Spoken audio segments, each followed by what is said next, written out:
My dad used to introduce my younger brother as the one who's going somewhere while I stood right next to him holding the folding chairs after his baseball games. He always said it like it was a joke. People laughed anyway. By 16, I was basically invisible in my own house. My brother Caleb got private batting coaches, new cleats every season, protein powders lined up on the kitchen counter like trophies. I got told to be realistic whenever I mentioned college. I worked at a grocery store after school to pay for my own car insurance. My mom called it good character building. The weird part is I never even hated Caleb. He wasn't cruel. He just got used to doors opening for him while I learned how to stop expecting anything.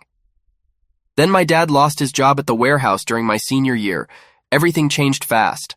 The mortgage fell behind. Collect calls from banks started coming during dinner. My parents got tense and quiet. But Caleb still had tournaments every weekend. One night I came home from work and found my dad sitting at the kitchen table with my laptop open. He looked nervous. "I needed to borrow something," he said. I checked my banking app right there. $7,000 was gone.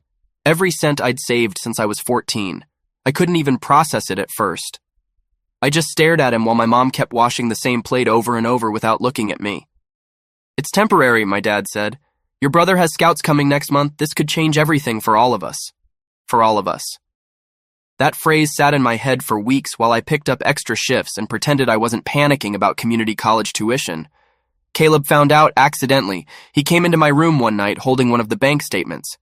"You paid for my travel team?" I laughed so hard I almost scared myself. "No," I said.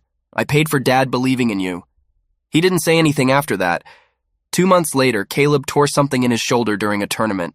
I still remember the silence in the car ride home. My dad kept gripping the steering wheel like he could squeeze time backward. No scholarship offers came after that. No scouts called again.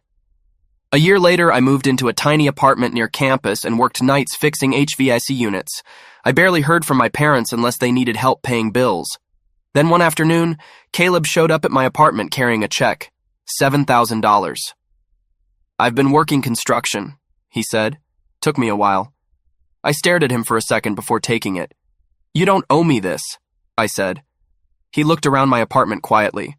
"I know," he said. "That's kind of the problem." After he left, I sat there holding the check in complete silence. It was the first time anyone in my family had ever admitted I mattered.